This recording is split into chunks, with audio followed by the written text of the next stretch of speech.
ओम श्री वेद पुरुषाय नमः। नमस्कार। क्लास 475 श्रीमद् भगवद गीता जी शंकराचार्य जी के भाष्य के अनुसार आरंभ किया जाता है। ओम श्री सीता रामचंद्राभ्याम नमः। नमो गुरुभ्यः।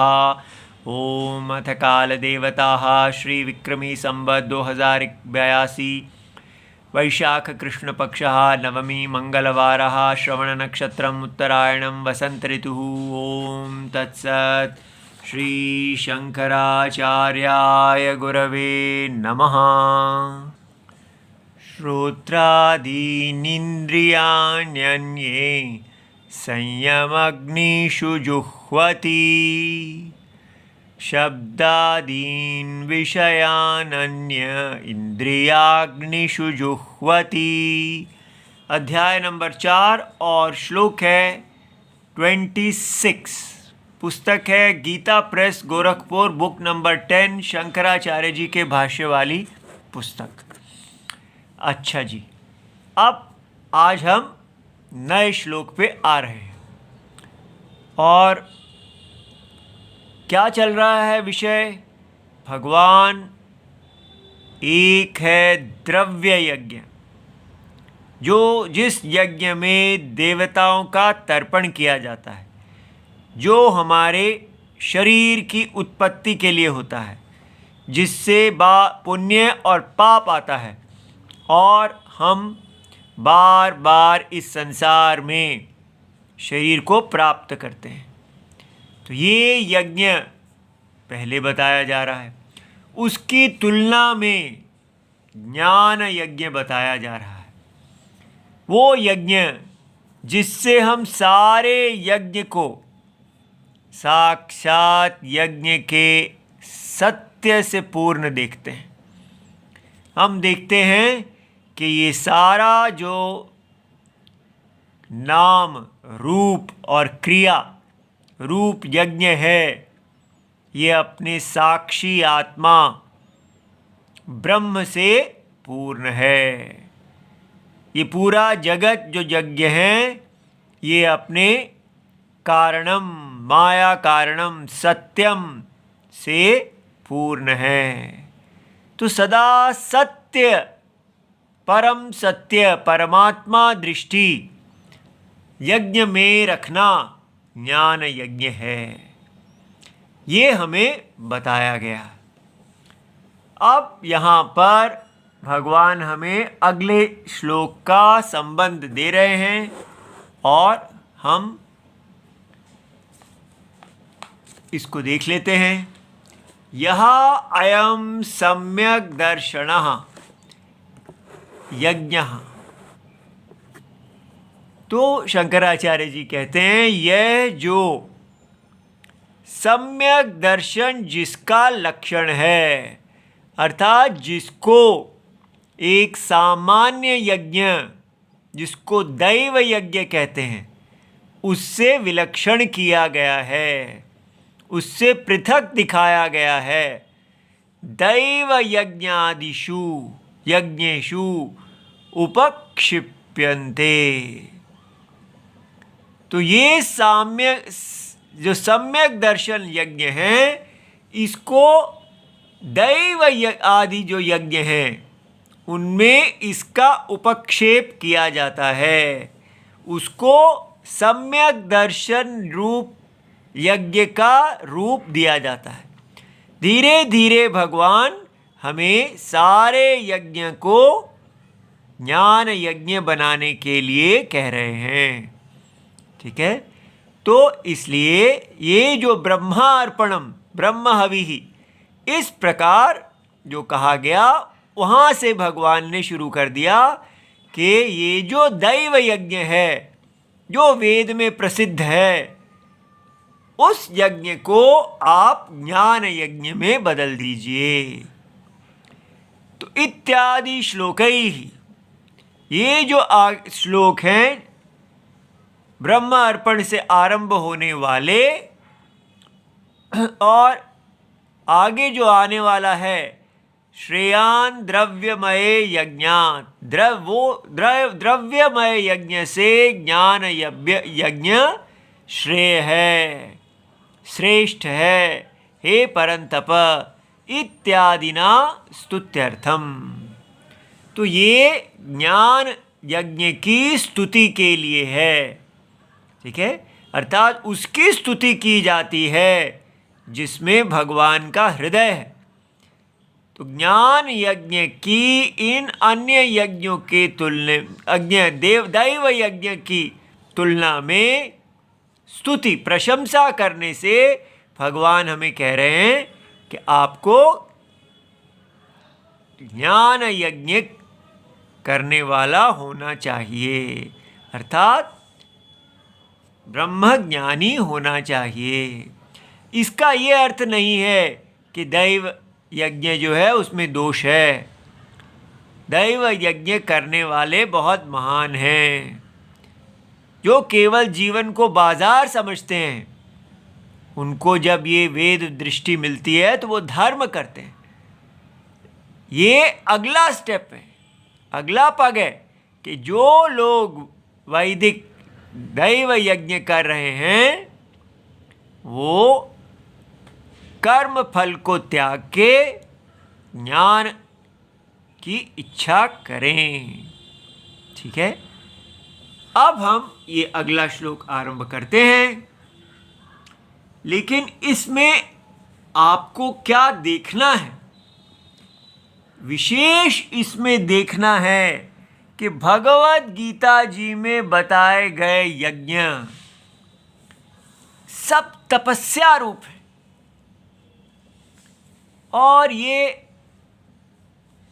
ज्ञान यज्ञ के साधन है, ज्ञान यज्ञ है। ये हमें तत्व ज्ञान की ओर लेके जा रहे हैं।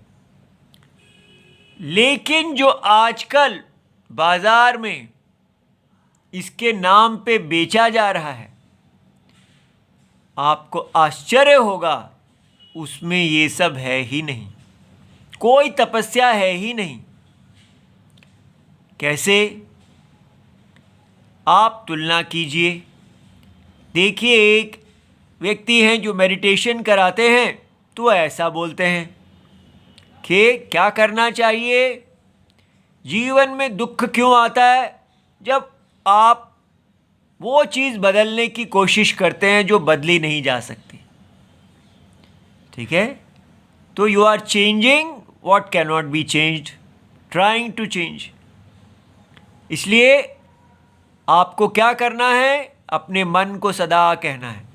तो मेडिटेशन की मुद्रा में बैठ जाइए और मन को कहिए, मुझे वो चीज़ें नहीं बदलनी हैं जो बदली नहीं जा सकती, मुझे वही बदलना है जो बदला जा सकता है। इसलिए let me change only that which should be changed, और जो नहीं चेंज करना है मैं उसको ना चेंज करूं। तो लगता है ये तो बड़ा अच्छा, मन को बड़ा चैन मिल गया। तो आप कर क्या रहे हैं? क्या आपको ब्रह्मज्ञान आ जाएगा इससे? क्या आपको ब्रह्मज्ञान का साधन प्राप्त हो रहा है इससे? नहीं। आपको क्या कहा जा रहा है? Be practical in life. आपको यही कहा जा रहा है, अगर आप अपने पति को नहीं बदल सकते तो उनको स्वीकार कर लीजिए, अपनी पत्नी को नहीं बदल सकते तो उनको स्वीकार कर लीजिए, जितना बदल सकते हैं उतना ही बदलिए, ठीक है। इसलिए अपने आप को जो चीज़ नहीं बदली जा सकती उसके अनुसार ढाल लीजिए। बी प्रैक्टिकल, हर जगह यही कहा जा रहा है, बी ऑब्जेक्टिव। क्या आप जानिए कि ये संसार में बहुत सी चीज़ें हैं जो नहीं बदली जा सकती, तो उसके लिए दुख क्यों कर रहे हो, ठीक है। इसलिए जितना बदल सकते हो बदल लो, जितना नहीं बदल सकते हो उसके साथ ही चलो। ये क्या है? ये ब्रह्मज्ञान का साधन है, और इसी को मेडिटेशन में कह रहे हैं, stars I don't want to change you, mountains, I don't want to change you, I accept you. अब बताओ। इसी प्रकार कहते हैं कि जो आपका शत्रु है, जिसके प्रति आपके अंदर शत्रु भावना है, आप उसको मन में मेडिटेशन में बैठो और उसको फूल दो, जाके गुलदस्ता दो, तो आपके मन का वैर भाव कम हो जाएगा। ठीक है, तो आपको आराम मिलेगा। इस प्रकार वो बुराई करें, हम भलाई करें, ना हो बदले की भावना। ऐ मालिक तेरे बंदे हम। ये भगवत गीता में सिखाया जा रहा है। क्या अर्जुन को भगवान ने ये उपदेश किया कि आप बदले की भावना ना रखिए? और कैसे बदले की भावना से बाहर निकलना है? आप वो जो बुराई कर रहा है आप भलाई कीजिए। ये तो अर्जुन कह रहे थे कि वो बुराई कर रहे हैं, हम भलाई करते हैं। और राम जी ने क्या कहा? भगवान कृष्ण जी ने क्या कहा कि भलाई और बुराई की तरह नहीं सोचना। कैसे सोचना है? दो पक्ष। सनातन धर्म भलाई और बुराई की बात नहीं करता। सनातन धर्म राम और रावण की बात करता है, कृष्ण और कंस की बात करता है, सीता और शूर्पणखा की बात करता है। कौन होता है रावण? अहम देहहा, मैं देह हूं।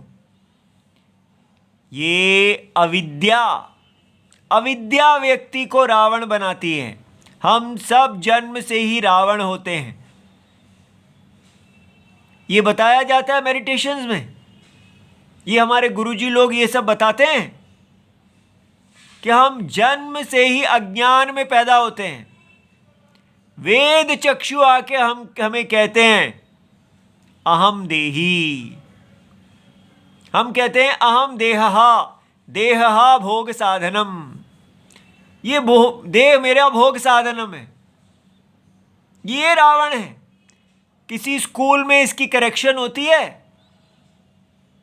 क्या? भारत की एजुकेशन पॉलिसी, जिसको कहा जाता है कि कितने हजारों एजुकेशनिस्ट मिलके सारे विशेषज्ञ बैठे और उन्होंने भारत की नई एजुकेशन पॉलिसी बनाई, क्या उसमें ये चीज़ करेक्ट की जाती है?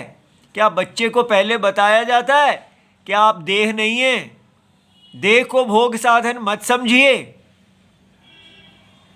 कुछ भी नहीं। ठीक है, इसलिए देह हम तो देह हैं, और देह को से भोग करने के लिए ही तो सारी एजुकेशन है, यही तो सपने हैं, यही तो प्रोग्रेस है, यही तो जीडीपी है। पूरा देश इसी दिशा में जा रहा है और सारे गुरुजी हमें यही पढ़ा रहे हैं। सारी मेडिटेशंस इसी के अंदर हैं। कैसे आपको इस देह के अंदर शांति से रहना है। Objective, be practical. क्या कहा जा रहा है कि देह के अंदर आपको भोग करना है, लेकिन इतना आसानी से आपको मिल नहीं जाएगा। तो आपको जरा देखना है कि क्या बदल सकते हैं, क्या नहीं बदल सकते, किसको खा सकते हो, किसको नहीं खा सकते हो, सोच समझ के। इसको क्या कहते हैं?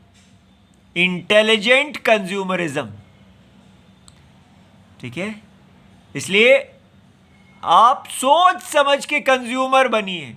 सारा ये मॉडर्न न्यू हिंदुइज्म एक इंटेलिजेंट रावण बनाने के ऊपर लगा हुआ है। हम पूरी तरह से देव राम को मिक्स ही कर गए। नई भगवत गीता केवल ये बता रही है कि कृष्ण जी को भी कंज्यूम करो, उनको लड्डू गोपाल बना लो, उनको उनके साथ खेलो, उनके साथ होली खेलो, उनके साथ नृत्य करो, प्यार करो और उनका तिलक लगाओ, ये सब करो। हैं कहाँ आप? भोग करने वाले, बस ये है ही नहीं। इसलिए हमें बहुत विचार करने की आवश्यकता है। क्या विचार? अगर हम अपना कल्याण चाहते हैं तो हमको अहम देह से अहम देही पे शिफ्ट करना होगा। ये है वेद बुद्धि, ये है हमारी एजुकेशन पॉलिसी। अहम देही करते ही देह धर्म साधनम हो जाती है। ये बात समझ गई? असंगत्वम आ जाता है, आप असंग हो जाते हैं। तब देह को आप कहते हैं देह चुप कर, और यहां देह आपको कहती है ए चुप कर। ये राजा और हम दास, इसको शिफ्ट करते ही क्या होता है? हम राजा, ये दास। उल्टा हो जाता है। ये बल है। अहम देही, और अहम देही करते ही क्या होता है? जादू होता है।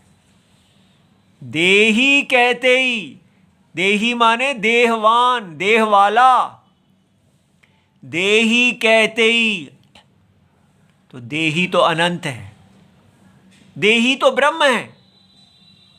देही केवल इस शरीर का आत्मा नहीं है, देही सारे जगत का आत्मा है, क्योंकि वो साक्षी है। अविद्या में ही वो देही, ये देह दिख रहा है। जैसे पेड़ के सारे पत्तों में एक ही आत्मा है, अनेक आत्माएं नहीं है। एक ही आत्मा हर पत्ते में, हर शाख में, हर जड़ में, हर फल में अपना यज्ञ कर रही है। ठीक है?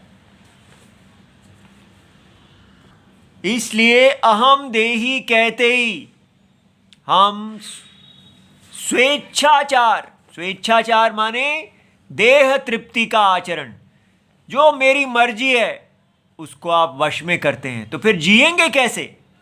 अगर देह की को तृप्त नहीं करना तो आत्मा, ये आत्मा का धर्म जो वेदोक्त है, तब ब्राह्मण क्षत्रिय वैश्य शूद्र अपने आप आ जाता है। तब स्वधर्म आता है, तब वेदाध्ययन आता है, तब वेद रक्षा, धर्म रक्षा, वाणिज्य, सब हर समय सब लोग यज्ञ में आहुति देते हैं। ये है हमारा भगवत गीता का वैदिक हिंदू धर्म, जिससे हम पूरे कट गए हैं। इसलिए रावण से राम की ओर, बैक टू राम हमें आना होगा। जैसे एक क्वेश्चन है, देखिए, क्या मैं स्पेशल हूं या मैं ऑर्डिनरी हूं? अब आप क्या कहेंगे? क्या मैं गुड हिंदू हूं या मैं बैड हिंदू हूं? ठीक प्रश्न पूछिए। ये मत कहिए मैं स्पेशल हूं या ऑर्डिनरी हूं। पूछिए मैं रावण हूं या राम हूं। अगर आप अपनी देह को अपनी आत्मा समझते हैं, मैं देह हूं, अहम प्रत्यय, आपका अहम प्रत्यय देह में है, तो आप देह को ही तृप्त करेंगे। आप कितना भी कह लीजिए मैं बड़ा दान करता हूं, क्या क्या करता हूं, मैं सबको दूसरों के लिए जीता हूं, मैं राष्ट्रवादी हूं, मैं भगवावादी हूं, ठीक है, कुछ भी कर लीजिए, आप रावण ही रहेंगे। ये बात समझ में आ गई? इसलिए ऑर्डिनरी, आई एम ऑर्डिनरी माने अहम देहा को ऑर्डिनरी कहते हैं। I am a bad Hindu का मतलब अहम देहा। इसलिए सदा इन दो की जो हमारी सनातन, कैसे ये कोई रावण और राम में जो भेद है, ये सनातन है। रावण काम है, देह का काम, और राम अंतरात्मा रूप राम है। ये दोनों एक सत्य है विद्या का विषय, एक असत्य है अविद्या का विषय। सत्य में अज्ञान के कारण देह के आ जाने से राम रावण बन जाता है। अविद्या देह राम को रावण बना देती है, विद्या फिर उसी रावण के अंदर राम जगा देती है। कितना सुंदर है ये कभी बदलने वाला नहीं है। लेकिन अगर आप अच्छाई बुराई इत्यादि करते रहेंगे तो फिर आपको मोहित हो जाएंगे। एक व्यक्ति कहते हैं इस संसार में अधिकतर हायर परसेंटेज ऑफ लोग जो होते हैं वो गुड होते हैं और थोड़े लोग ही होते हैं जो बुरे होते हैं, तो इसलिए हमको गुडनेस का ही साथ देना चाहिए।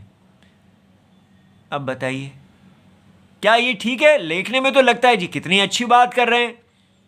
हाँ, अधिकतर लोग अच्छे ही होते हैं, बीच में दो चार खराब होते हैं, वो सबको बदनाम कर देते हैं। ये ज्ञान है? आपको कहना है अधिकतर लोग रावण होते हैं। जन्म से ही हम सब रावण होते हैं, गुड और बैड ना बोलिए। ये बात समझ में आ रही है? रावण क्यों होते हैं? अहम देहा, वो देह के लिए जीते हैं। इसलिए बीच में कुछ कुछ होते हैं जिनको उपदेश मिलता है और वो देही बन के जीते हैं। ठीक है? जो पूर्व जन्म के संस्कार से अपने आप को देह से विलक्षण आत्मा ही देखते हैं, उसका संस्कार है, वो देह को धर्म साधन मानते हैं। इसलिए विद्या हमको राम बनाती है। नेचुरली हम राम नहीं होते, स्वभाव से हम रावण होते हैं। ऐसे चलिए, अपने अंदर के रावण को देखिए, नहीं तो सभी हिंदू यही कहते हैं हम तो सब राम हैं और दूसरों को भी राम बनाना चाहते हैं। दूसरे बुराई करते हैं, हम भलाई करते हैं। देखिए कितने राम हैं हम। ये सब रॉन्ग थिंकिंग है। ये सब हमको गलत मार्ग पे ले जाया जा रहा है। हमारे गुरु लोग हमारे को भटका रहे हैं। एक ही गुरु राम जी। यदि हृदय में राम जी हैं, अंतरात्मा, तो आप देख पाएंगे कि कौन भटका रहा है और कौन मार्ग दिखा रहा है। ठीक है? अब ये देखिए, अब इस बैकग्राउंड, इस पृष्ठभूमि में देखिए यहां क्या लिखा है और भगवान क्या बता रहे हैं। श्रोत्रादीनि इंद्रियाणि। श्रोत्र, सबसे पहले श्रोत्र अर्थात कान को कहा जाता है। आदीनि, जिस 5 के सेट में श्रोत्र सबसे पहले आता है, कान। क्यों? क्योंकि आकाश, वायु, अग्नि, जल और पृथ्वी, ये क्रम है सृष्टि का। आकाश जो है वो कान से जाना जाता है और जो वायु है वो त्वचा से जानी जाती है। अग्नि जो है वो रूप, चक्षु से जानी जाती है, विशेष, ये मूल तन्मात्र हैं। और जो जल है वो अपने रसना से जाना जाता है और पृथ्वी गंध से जानी जाती है। इस प्रकार श्रोत्र जो है वो हमारी 5 ज्ञानेंद्रियों को कहा। अब श्रोत्रादीनि, जो 5 ज्ञानेंद्रियां हैं, अन्य कुछ ऐसे जो योगी हैं वो क्या करते हैं? संयम अग्नि। वो संयम अग्नि में, संयम क्या है? वो ब्रह्म सदा यज्ञ के अनुसार जीना चाहते हैं। संयम का मतलब देह जो है वो मांग रही है। रावण कह रहा है देह को तुष्टि करो, लेकिन आत्मा कह रही है नहीं, देह जो है वो भोग की साधन नहीं है, धर्म की साधन है। तो सदा देह को यज्ञ में लगाए रहने के लिए उनको क्या करना पड़ता है? इंद्रियों का संयम करना पड़ता है। ये जो संयम है, इसी संयम को वो अपनी अग्नि मानते हैं। देखो कैसे कमाल के लोग हैं। क्या ये यज्ञ है कि और संयम अग्निशु बहुवचन लगाया है। अनेक संयम अग्नियां। कैसे? क्योंकि हर इंद्री में, कानों से जो भी आपको भोग मिल रहा है, तो कान जो है वो एक अग्नि है। और वो जो विषय शब्द कानों में आ रहा है, गिर रहा है, उसको वो क्या मानते हैं? स्वाहा स्वाहा। ठीक है, कान उनका एक अग्नि है, और उसमें जो कुछ भी अंदर जा रहा है, वो जैसे ही उसको डालते हैं तो कान अग्नि के अंदर जो देवता हैं नारायण, वो उनका होम करते हैं। क्या दृष्टि है देखिए। इसी प्रकार कान के बाद त्वचा, त्वचा जहां भी स्पर्श करती है, तो जो भी स्पर्श अंदर जाता है, वो देखते हैं कि ये संयम, वो अग्नि, क्या इसको रावण भोग रहे हैं या राम भोग रहे हैं?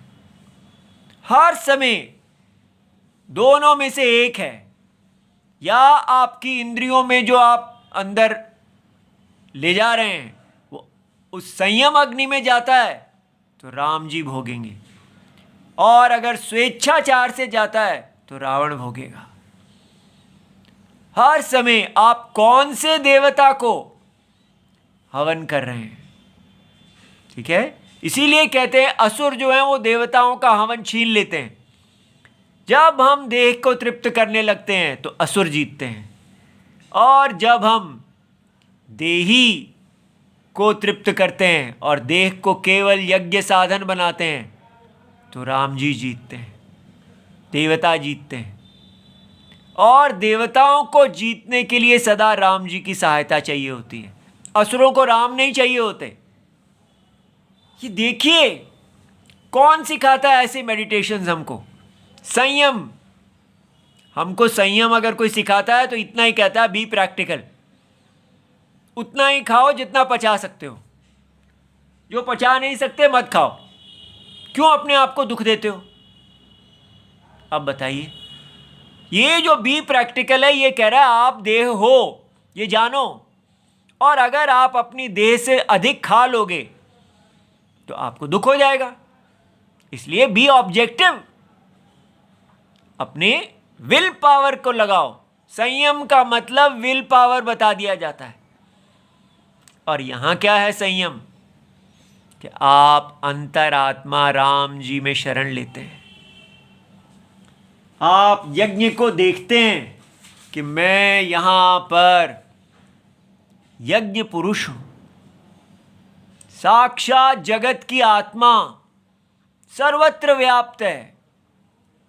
राम, ये सारा शरीर सीता, ठीक है, राम के अंदर ही दिखने वाला एक यज्ञ, नाम रूप और क्रिया का बना हुआ स्वप्न, और उसके अंदर देवता राम। अब इंद्रियों से ये सारा जो विषय हैं इंद्रियों के, वो इसके अंदर जाने हैं, यज्ञ में डाले जाएंगे। लेकिन अग्नि कहाँ है? अगर आपने संयम की अग्नि ही नहीं जगाई तो इंद्रियां सीधे खाने लग जाएंगी, तो रावण बन जाएगा, भगवान का यज्ञ नष्ट हो जाएगा। व्यक्तिगत तर्पण नहीं करना, समष्टिगत तर्पण। कितनी अच्छी बुद्धि है ये।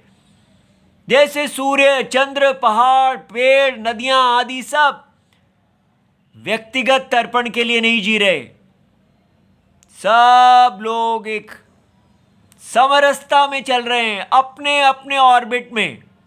सब लोग संयम में अग्नि में हवन कर रहे हैं। लेकिन एक हम ही हैं जो केवल भोगी हैं, और हमारे गुरुजी भी हमको भोग बनना ही करना ही सिखाते हैं। इसलिए पूरी तरह हमको भ्रमित किया जा रहा है, प्रैक्टिकल बनो, प्रैक्टिकल बनो। योगा करो, क्यों? ताकि अगर आपका देह फिट रहेगा तो खूब खा सकोगे। आयुर्वेद क्यों करें? ताकि शरीर ठीक रहेगा, खूब खा सकोगे। यज्ञ कहीं है ही नहीं। फिट इंडिया मूवमेंट, सब जगह देह परायणता। इसलिए अच्छी तरह समझिए, अपनी इसको वेस्ट मत कीजिए। संयम का मतलब यज्ञपरायणता, ब्रह्मचर्यम, अंतरात्मा जगत आत्मा की शरण लेके, यहाँ पर केवल जगत आत्मा का ही तर्पण हो। हर देह में राम ही वास कर रहे हैं और हर देह सीता है। धर्म साधनम यज्ञ, इस अग्नि में आप आहुति दें। संयम अग्नि, एक लाइन भगवत गीता की पूरा जीवन को तपस्या बना देगी और इसीलिए ये मार्केट में बिकेगी नहीं, क्योंकि कोई संयम नहीं चाहता। सब चाहते हैं हमें बताइए कि कैसे भोग करना है, ठीक है। और यहां क्या कर रहा है, भोग करना ही नहीं है। ये देह भोग साधन है ही नहीं, ये यज्ञ साधन है, धर्म साधन है। इसलिए सदा संयम अग्नि में ही आहुति दीजिए। स्वाहा। बताइए कब ये इंद्रियां अपने विषयों को अंदर ग्रहण नहीं कर रही, हर समय ग्रहण कर रही हैं। हर समय ये यज्ञ चाहिए हमको। कितना सुंदर है ये, लेकिन हम इसको नहीं देख रहे हैं।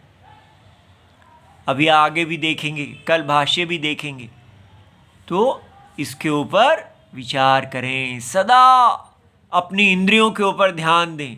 एक एक इंद्री क्या ग्रहण कर रही है, मैं राम जी को क्या दे रहा हूं, बस उनके अनुकूल ये ब्रह्मचर्यम है। ऐसा बच्चों को ब्रह्मचर्य सिखाया जाता है कि आपकी इंद्रियों से अग्नि जल रही हो और सब इंद्रियों में वही अंदर जाए जो यज्ञ अनुकूल है, ठीक है। पहले दिखाया जाता था कि जहां भी यज्ञ होते थे, राक्षस उसमें मांस, हड्डियां आदि रक्त फेंकते थे, क्योंकि वो यज्ञ के अनुकूल नहीं है। तो हम भी ऐसा ना होने दें। ओम नमो भगवते वासुदेवाय। प्रणाम।